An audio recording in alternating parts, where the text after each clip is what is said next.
K-Rock here. Welcome back to Behind the Bands. We recorded episode 7 of Behind the Bands with Wasabi backstage live right after they gave their performance. So when you watch the interview, you're going to hear a lot of sound going on in the background. That's because Domino Falls was playing out on stage live at Ram's Head. In fact, you can even hear their violin player warming up in the background. But we love this interview. We love this band. So check out Wasabi. And we apologize about the background noise, but that's the life of rock and roll, and that's what happens at a live rock show. This is K-Rock. Check out Wasabi. We're back with Behind the Bands again, and this is going to be an unusual episode because this is a first for us. We have never actually just done a cold interview right after seeing a band for the very first time. We are here with Wasabi. We are at Ram's Head Live, and we are thrilled that they took the time to be with us. And we have with us Jay, Chemo, and Anthony, and this is Wasabi. Guys, what's up? Hey, how are you? Thanks for coming out. So my first question is, I've heard you guys referred to as Wasabi brothers. I've heard you referred to as Wasabi. Are you brothers, or are you just Wasabi? We are brothers of the same mother, which is usually not the case. Hands on steroids. Exactly. We're actually 3 of 5. You were 3 of 5. And who's the oldest, and tell us what you play? Anthony is the oldest. No, he's not. Chemo is the oldest. I'm the oldest. I'm a Sagittarius. I enjoy long walks on the beach. He plays guitar. And I like long walks on the beach. I'm Jay. I'm the second oldest, and I play the bass guitar and sing. I'm Anthony. I'm the youngest. There's actually 2 between us, and I play the drums. So these guys are a fixture on the Baltimore rock and roll scene, so you've got to get out and see a live show. Now I want to ask you about 98 Rock a little bit. You guys are well supported, it seems like, on 98 Rock. We really dig those guys. They're really cool support. They're really, really good people. And the reason I know that is they talk about the food you bring. Tell us a little bit about the food that comes to 98 Rock. Well, we do this thing called Japanese breakfast, which is pretty much a bunch of random things that we used to eat. Like snacks and things like that. But dried anchovies. stuff on the grosser side, like dried squid strips and stuff you wouldn't want to eat for It's kind of breakfast. like a beef jerky, but made out of squid. It's really real. good. It's actually quite delicious. But I noticed you refer to as stuff you used to eat, so... We're kind of silly. Put it this way, it's not chicken McNuggets and french fries. Now tonight, it was my first time seeing you, and the song that caught my attention was a song that you talked about with the military. Can you talk a little bit about that song? Who wrote it? What is it? A little more about it? We all kind of, we were driving back from Gettysburg, and we did a show in Gettysburg, and we're driving back from Gettysburg, and there's a lot of military history there. And I just remember, we all got real quiet, and Chemo said, it takes a lot of sacrifice to be this brave. And it really hit me, and we started talking about how our grandfather was in World War II, and our father was in Vietnam, where he met our mother. My mom's out Vietnamese, but Dad served in part of Japan and then my grandfather-in-law, who was in the Korean War, and Chemo's father-in-law was in Vietnam. And we're like, man, this is what it took. All of our fathers had to fight to make sure we could be up there on stage doing what we do. And it kind of hit us hard. And we've always been dedicating I'm Not Drunk, I'm Still Drinking to those guys because we think out of everybody, the U.S. military definitely deserves a nice round of drinks. Right. But we wanted to write something specifically for them. And so we're kind of thinking about it, and the first thought that always came to my mind is, I guess the hardest thing would be being away from home. Yeah. So I thought, and I'm kind of a sap, so I thought about that clean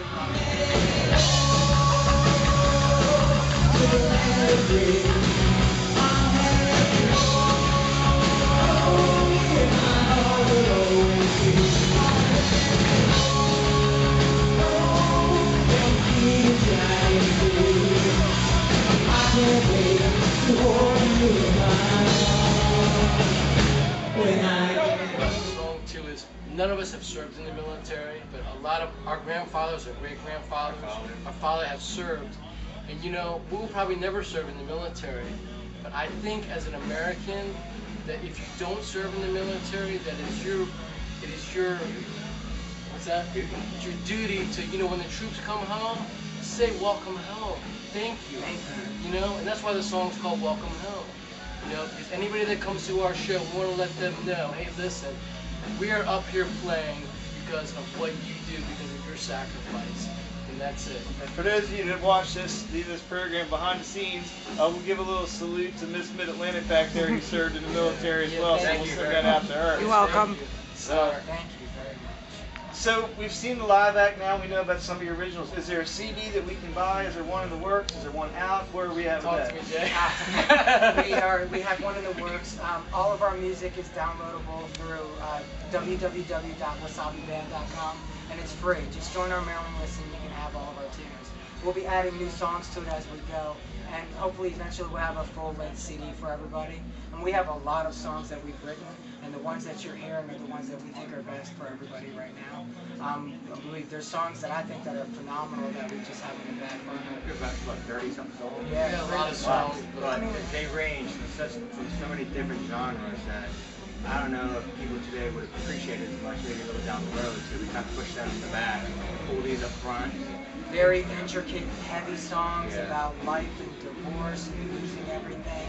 And then going from that to very happy songs like "When I Give It To You, Drop and Slop." Sometimes you got to just pick what your audience really wants.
So, what's your idea for the first song you would do a video? Or maybe you already have a video and I don't know about it. Do you have a video yet? No, So which song's gonna be the first video when you get your video? To give me what's the theme? If they don't mind, I'm pushing for Booty Rockin'. Booty our Rockin'. opening song. I think that song kind of just explains it all. It's kind of a tribute to the greatest gift God has given man, women. You know what I mean? It's like, okay, that's the way I see it. And I mean, we've got a couple ideas that are going right now, and we've got some good friends that we're going to involve in the project, and hopefully have a great video. And that's actually the first song I heard by you guys because I checked out your Reverb Nation site, and I think it's the first one that comes up there. So Booty Rockin' to me, when I wrote it, was not about a supermodel. You know, you think, oh, booty rocking, you think stripper, perfect body. That song is about a woman. You know, it's 99.7%, I'm just guessing, of the women are not supermodels, you know?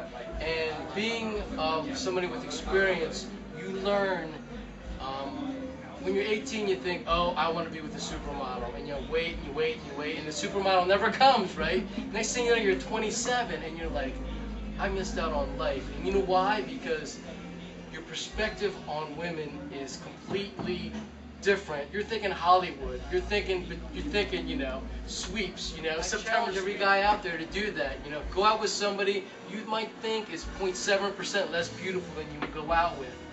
And let me tell you, by the time you get through the appetizer, you're gonna realize that there's more to life than her eyebrows being 0.3 inches longer. You know, her body fat being a certain percentage. You know. I'm Asian, I'm good at math, everything is math, and everything is percentages for me, so it's difficult, Even but sex anyway. is math with him. Exactly. After that, that's going to take that, if you heard the title of that song, it's going to take that video when they make that in a whole different direction than what we ever would have thought about. Yeah. So, what do you want to leave the fans who don't know you with What do you want to tell them about Wasabi? Just tell us, what do they You need go, to I know mean, about let's you all guys? do this. You go first. I'm gonna tell you about Wasabi. I think that one of the things you got to realize about us is that we're up there because we love being up there. Now everybody's gonna say that, but I've been playing with him since for 30 years now. Yeah. We've been playing on stage together for 30 years, and there are times. Start when you were 2? You don't even look that old. I mean, it's 30 years. It's 38. They didn't start about 4, right? What's that? You guys started when you were 4. I started playing when I was 9, 8. 8. You were 8. I was 9. Right? That was great. But we do it. Our fans, our friends, anybody who comes out to see us, there's no certain type of special person we want. We want everybody. You're always welcome at a Wasabi show. You're going to be our friends. We're going to be your friends. We're going to party together afterwards. That's what you're getting when you come out with us. No doubt about that. We're not going to snub anybody. You know, I think that's super important. We saw that firsthand. We just witnessed that out there. I mean, in a matter of minutes, we picked that up right away. Yeah, aren't they awesome people?